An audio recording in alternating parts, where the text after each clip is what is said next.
Hey you guys, I'm going to try to make this very brief. I have a very bad toothache, so if I sound kind of funny, that's why.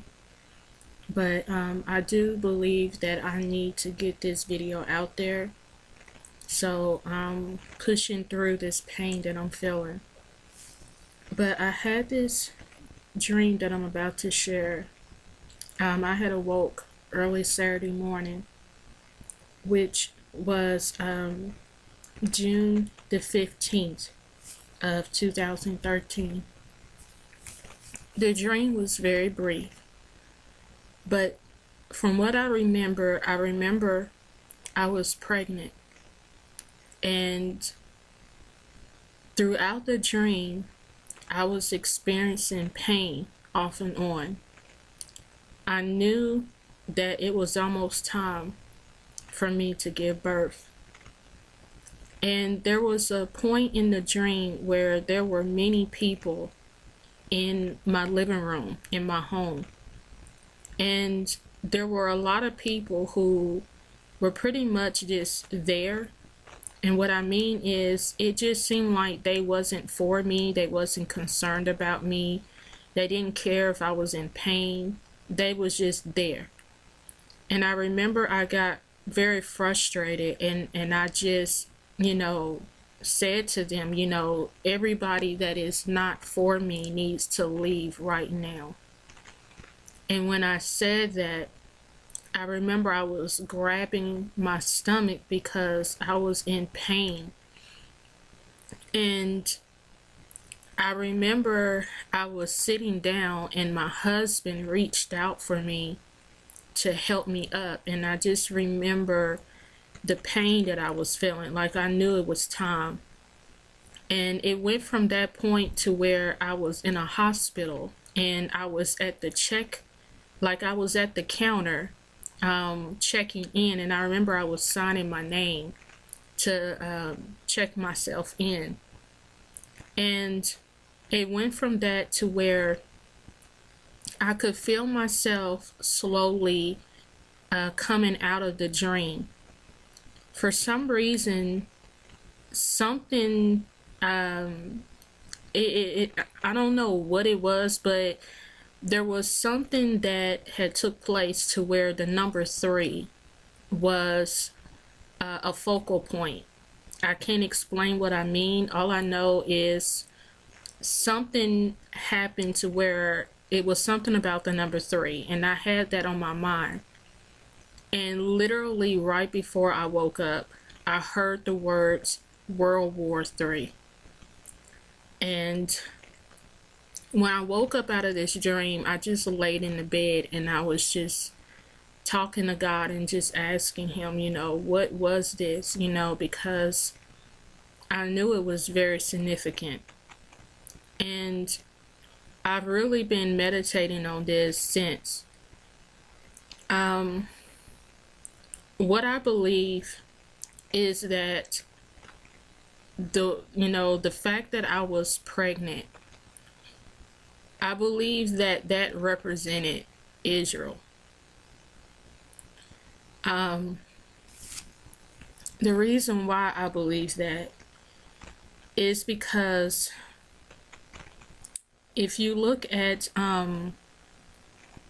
Revelations chapter 12 verse 2, it says she was pregnant and was crying out in birth pains and the agony of giving birth. And then I went to Revelations 12, and verse 12 says, "Therefore rejoice, O heavens, and you who dwell in them. But woe to you, O earth and sea, for the devil has come down to you in great wrath, because he knows that his time is short." And when the dragon saw that he had been thrown down to earth, he pursued the woman who had given birth to the male child.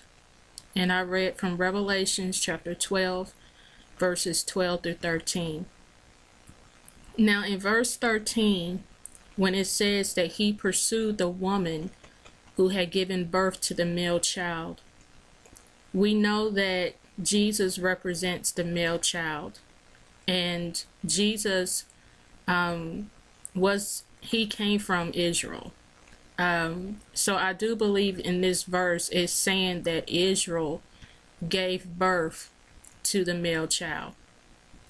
And you know, you guys, I have been having a lot of dreams. When I say a lot, I don't mean like consecutively, but over the course of 2 to 3 years, maybe even longer, they've been spaced out. But when I look at it from that perspective, I have had a lot of dreams of being pregnant. But this dream was a little bit more intense because the pains that I was feeling was so real. And I really believe that what this dream was showing me is that the labor pains that I was experiencing in this dream signifies how close Jesus is to coming back. Another thing that was so significant to me is the fact that right before I woke up, I heard the words World War III.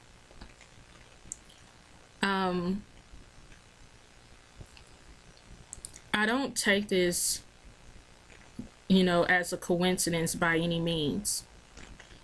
And, you know, I was, again, really meditating on this because, you know, like I said, here it is. I'm having this dream of me being pregnant and I'm in pain. I'm experiencing labor pains.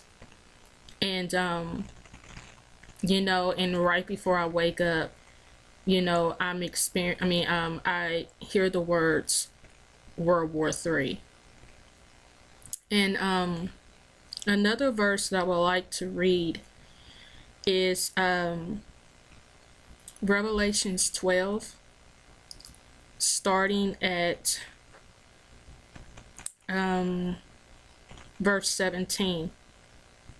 And it says, "Then the dragon became furious with the woman and went off to make war on the rest of her offspring,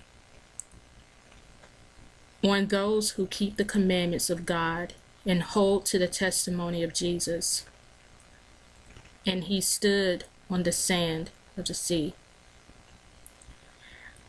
When I read that, I was like, okay, God, what are you trying to show me? What are you trying to say? I was led to, I'm sorry, I'm trying to look in my notes. I was trying to be a little prepared here.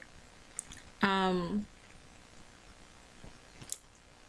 see, I'm gonna read from Psalms 83, and I'm reading from the King James Version, and I'm gonna start at verse 1, and I'm gonna read to verse 5.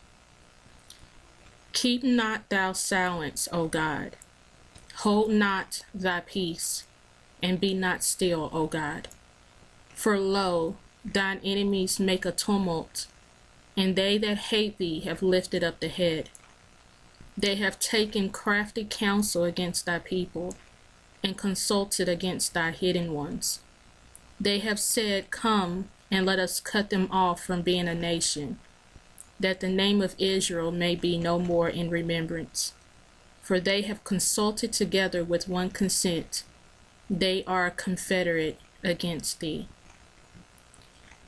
You guys, what I'm saying in a nutshell is I believe that the reason why I immediately heard World War III after experiencing a dream of being pregnant and experiencing labor pains and literally checking myself in at a hospital to get ready to give birth, I believe that God was showing me that what is taking place in the Middle East,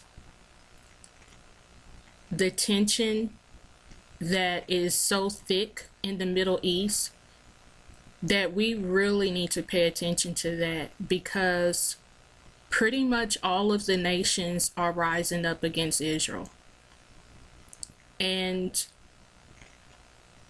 I believe that this war, the rumors of wars that we're hearing constantly, even more so now, we really need to pay attention and really take this seriously, because I believe war will break out.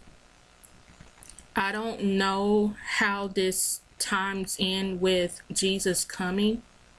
That I don't know, but I do know the two goes hand in hand because of how the dream portrayed itself.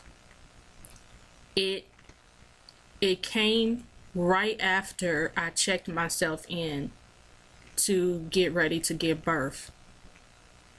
And so, you guys, I just feel very strongly about this dream that God gave me. Here lately, it seems like, and you know, this is not new to me. I mean, I think I've shared in a previous video where it seems like a lot of the dreams and visions that God gives me, He's showing things that is taking place in the heavens.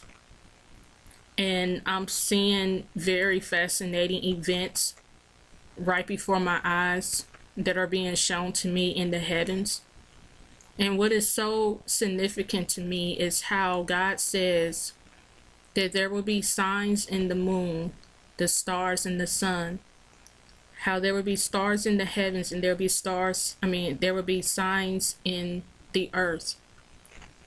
And even when Jesus told the disciples the signs to look for, He said that when you see all of these things taking place, look up and know that your redemption draws nigh.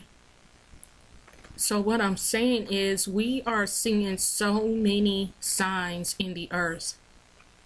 We are seeing so many signs in the heavens, in the sun, in the moon, in the stars.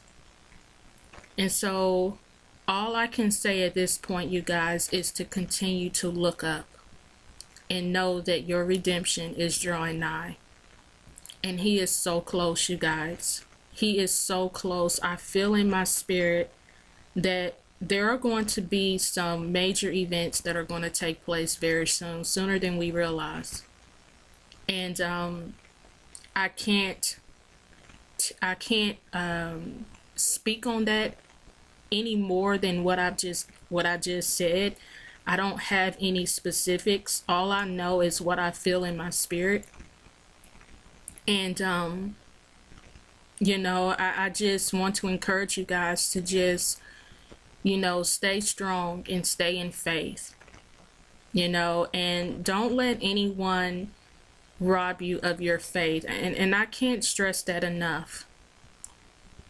God says that the just shall live by faith. And if you let someone take your faith away from you, what do you have left? What do you have left to live by? What do you have to hope in anymore if you let someone take your faith from you? You know, I've seen videos where people are, you know, telling others that, you know, you have to be careful what name you use, you know, that Jesus is not the right name. And, you know, my thing is, there is a lot of information out here that we don't know the full truth, because everything has been watered down since the beginning of time. You know, there are going to be things that every human being that is walking this earth is not going to have the 100% pure truth. That's a reality. But our reality also should lie in the fact that we trust God with our whole heart and with our whole mind.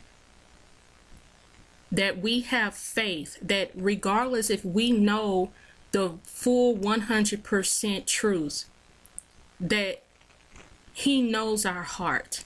And he knows our intent, and he knows our motives, and he knows how desperately we want to know the truth, and how desperately we seek after him, and how desperately we want a relationship with him, and how much we want to follow him and live for him and love him.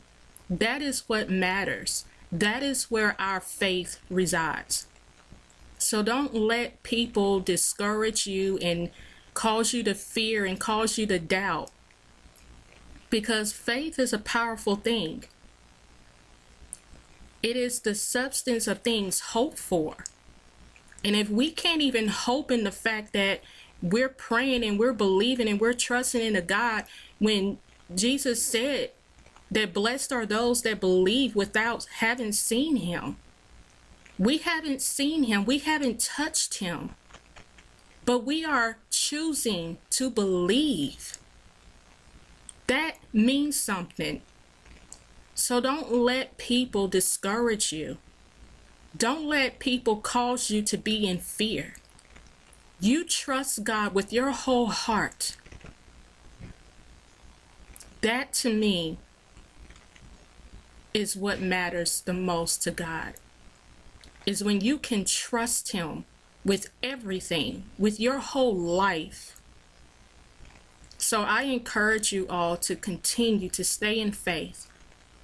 And if there are any of you who are watching this video who don't know Christ, I urge you now to give your life to him. You've tried it on your own. You've done things your way and they're not working. So try something new. Try God. Try Jesus. Just tell him, you know, I've done everything that I know to do. I need you. I'm going to give my life to you. I'm going to trust you with my life. And I want to know you. I want to learn of you. I want to become closer to you. Come into my heart. Cleanse me of my sins. Forgive me for all of the wrongs that I've made. Make me new. And from this day forward, I will live for you and I will serve you. And if you come with a heart that is sincere, you can bet that Jesus will be right there. So I love you guys. Continue to pay attention to what's going on in the Middle East. Pay attention to what's going on in Israel. And most importantly, keep looking up. Keep repenting daily. Keep asking to be found worthy to go back with Jesus when he comes back for his bride. God bless you all.